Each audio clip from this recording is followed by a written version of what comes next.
A metaphor is a symbolic or abstract way to describe an action, situation, or person and is not meant to be taken literally. A literal interpretation of a metaphor can often be pretty silly. For example, the black sheep of the family is a person, not a black sheep. When someone gets cold feet, they haven't dipped their toes in ice water, they've just changed their mind. And even though Shakespeare said the world is a stage, it is not, nor are all the men and women players.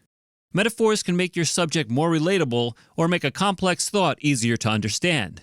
Using imagery to enhance your writing is a more interesting way to communicate, and it's used to great effect in novels, scripts, speeches, and songs. When they're good, they're hard to miss, and now you have all of them at your fingertips. Whether you're using the creative writer or songwriter versions of MasterWriter, metaphors are found under speech types, metaphors.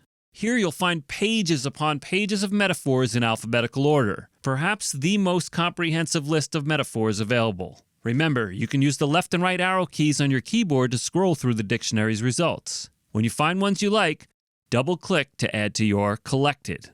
You can filter between positive, negative, and neutral metaphors. Here's a positive one. A vision of loveliness. You can also filter for negative or neutral metaphors. You can further filter the metaphors by people or other than people. Here, positive people reveals metaphors such as jumping for joy or the best defense is a good offense. Here we have positive metaphors relating to things other than people, such as every cloud has a silver lining. As always, you can filter the metaphors by syllable, which is very useful when using them in songs and poetry. If you'd like to learn more MasterWriter tips and tricks, please subscribe and click the bell to get notified of when we post new videos. Thanks for watching.